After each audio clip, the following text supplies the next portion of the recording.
जैन मुनि ने कहा था माँ बाप को जिंदा देखना है तो कपड़े उतारो। नई दिल्ली, बलात्कार के मामले में गिरफ्तार किए गए जैन मुनि शांति सागर के बारे में कई खुलासे हो रहे हैं। बताया जा रहा है कि जैन मुनि के पीड़िता पर काफी समय से नजर थी और वो इस तरह की हरकतें भी कर रहे थे। एक बार शांति पाठ के नाम पर उसके फोटो मांगे, फिर तांत्रिक क्रियाओं से मनोकामना पूर्ति के लिए न्यूड फोटो भी मांगा। इसके अलावा दक्षिणा के नाम पर उसका डांस भी कराया। यह खुलासा देश के प्रतिष्ठित हिंदी अखबार दैनिक भास्कर ने किया है। भास्कर का कहना है कि पीड़िता ने लीगल काउंसिल, गायनेकोलॉजिस्ट और साइकोलॉजिस्ट के जरिए उसके पास तक पूरी कहानी पहुंचाई है। 19 साल की विक्टिम के मुताबिक 31 मार्च को मांडवी में पहली बार मैं परिवार के साथ आचार्य शांति सागर से मिली। उनके प्रवचन से हम सब मंत्र मुग्ध हो गए। उनसे शेष यह बनाने का आग्रह किया, फिर धार्मिक शिक्षा शुरू की। धीरे धीरे शांति सागर मुझे एसएमएस और व्हाट्सएप करने लगे। सुख और कामयाबी के लिए जाप करने को कहा, बीच बीच में फोन भी करते। लड़की ने बताया कि 2 महीने पहले शांति सागर ने फोन कर कहा, तुम्हारी सुख शांति के लिए जाप करना है, अपनी फोटो भेजो। उनके कहे मुताबिक मैंने फोटोज व्हाट्सएप कर दिए। दोबारा फोन कर उन्होंने कहा, मुझे दोस्त समझना, अपनी एक न्यूड फोटो भेजो,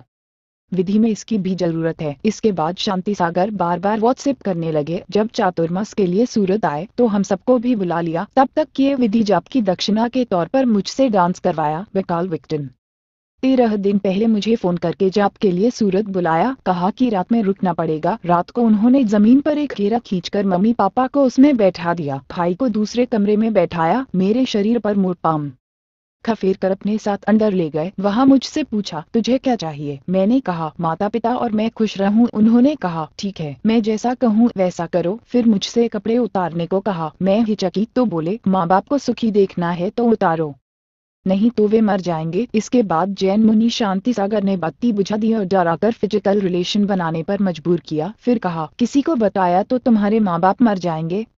मैं घबरा कर भाई के कमरे में गई और कहा कि यहाँ से निकलते हैं। वडोदरा लौटते वक्त परिवार को आपबीती सुनाई। काउंसलिंग के बाद लिया केस दर्ज कराने का फैसला। विक्टिम ने आगे बताया, अगले दिन हम वडोदरा में वकील से मिले। उन्होंने शिकायत करने और चेकअप करवाने को कहा। गायनेकोलॉजिस्ट की जांच में जबरदस्ती किए जाने की बात कंफर्म हुई। उन्होंने भी शिकायत करने की सलाह दी। हम डरे हुए थे कि जैन मुनि के खिलाफ शिकायत कारण पर समाज क्या करेगा। इसी बीच एक साइकोलॉजिस्ट की काउंसलिंग से मुझे हिम्मत मिली। मैंने पिता से कहा कि मुनि को सजा दिलवानी है। हम वडोदरा महिला थाने गए। डीजीपी क्राइम के सरोज कुमार ने सूरत की एसीपी विधि चौधरी से बात की, फिर सूरत आकर शिकायत दर्ज करवाए। मैं चाहती हूँ कि धर्म के नाम पर ऐसा करने वाले मुनि को सजा मिले, ताकि किसी और लड़की के साथ ऐसा न हो। मंदिर प्रबंधन ने विक्टिम के पिता पर ही लगाया आरोप। महावीर दिगंबर जैन मंदिर के ट्रस्टी आरजी शाह ने दावा किया कि 29 सितंबर को पर्वत पाटिया में पीटी बदलने के लिए 2.99 करोड़ रुपए की बोली लगी थी। विक्टिम के पिता ने शांति सागर से 40% कमीशन मांगा था। नहीं देने पर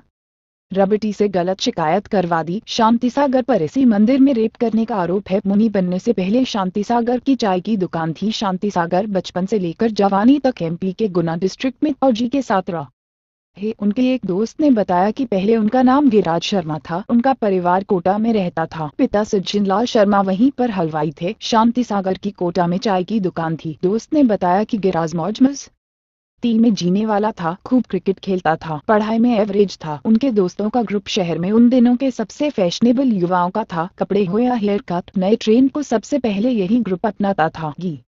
राज 22 साल की उम्र में मंदसौर में जैन संतों के कांटेक्ट में आए। पढ़ाई अधूरी छोड़कर वहीं 1993 में आचार्य कल्याण सागर से दीक्षा लेकर गिरिराज से शांति सागर बन गए। सन्यासी बनने के 3 दिन पहले वह गुना आया था।